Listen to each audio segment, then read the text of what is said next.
La cruenta guerra civil que asoló el país entre 1936 y 1939 dio paso a una de las peores etapas de la historia de España en el siglo XX. Los años siguientes, la inmediata posguerra, fueron un periodo de fuerte represión y sufrimiento, de débil producción económica y de enorme escasez de alimentos.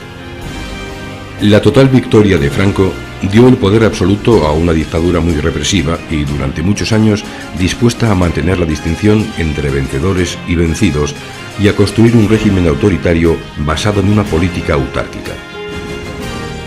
La mayor oposición inicial a la dictadura provino de grupos aislados de resistencia, fundamentalmente rurales.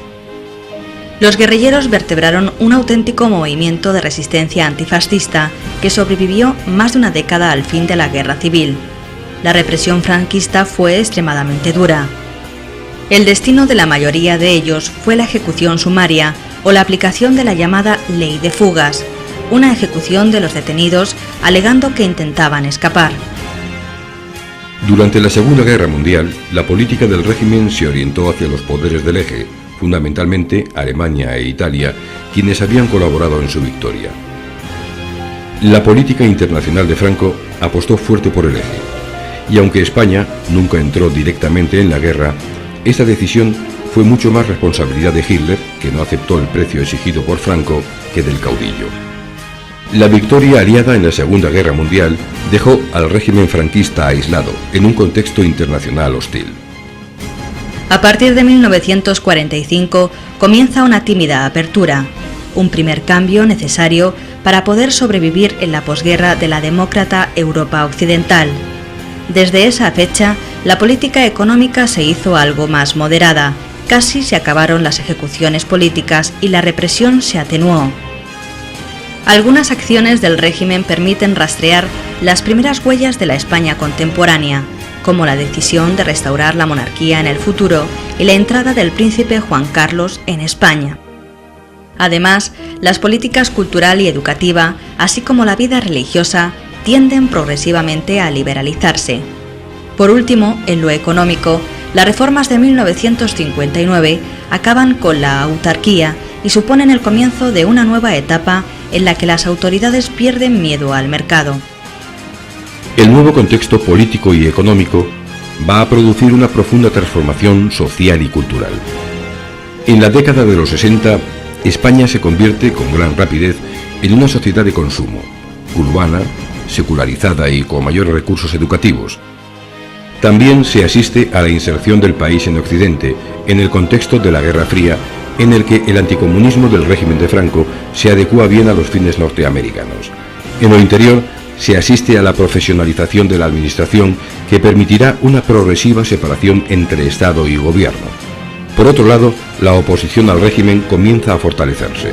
Los partidos políticos, desde la clandestinidad, planean ya el posfranquismo, al tiempo que los movimientos sociales se hacen cada vez más intensos.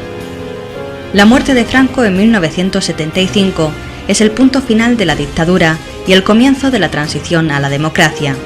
La dificultad del momento estribaba en que no existían modelos próximos en los que basarse. La memoria de la guerra civil, como catástrofe que era preciso evitar, fue sin duda un factor de primera importancia que ayudó a lograr un consenso en torno a las posiciones políticas más centradas. El camino hacia la democracia es lento pero firme. En septiembre de 1976, el gobierno de Adolfo Suárez aprueba su proyecto de reforma política que habrá de preparar las primeras elecciones a Cortes. 2 meses más tarde, la ley de reforma política obtendría el apoyo mayoritario de los españoles vía referéndum.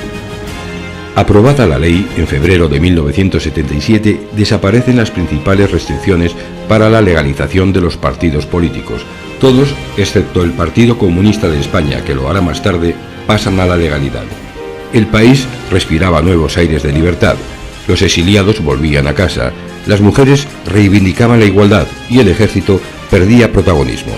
La sociedad civil se organizaba hambrienta de derechos. Sin embargo, el camino hacia la libertad no es fácil. En los primeros meses de 1977, la extrema derecha y el terrorismo ponen en peligro la transición. Por fin se celebran los comicios el 15 de junio iniciando España uno de los capítulos más trascendentales de su historia reciente. 19 meses después de la muerte del dictador Francisco Franco, unos 35 millones de votantes acudían a las urnas para participar en las primeras elecciones libres desde la Guerra Civil. El resultado de las urnas dio como vencedor a la UCD de Suárez. Le siguieron el PSOE de Felipe González, el Partido Comunista de España de Carrillo y la Alianza Popular de Fraga, además de otros partidos. El camino hacia la normalidad democrática ya estaba trazado, aunque aún habrían de sortearse importantes dificultades. El momento de mayor peligro para la joven democracia se produjo en febrero de 1981. Aunque durante la transición ya se había planteado en varias ocasiones la posibilidad de que se produjera un golpe militar, la dimisión el mes anterior del presidente Adolfo Suárez favoreció el clima conspirador al sumir el país en una manifiesta inestabilidad. Mientras tenía lugar la segunda votación en el Congreso para la investidura del sucesor de Suárez, Calvo Sotelo, en la tarde del 23 de febrero de 1981, tuvo lugar un intento de golpe de Estado en el que participaron fuerzas de la Guardia Civil y del Ejército. Sin embargo, la contundente respuesta institucional y popular frustró el golpe. En adelante, el pueblo español había elegido un único camino, el de la democracia.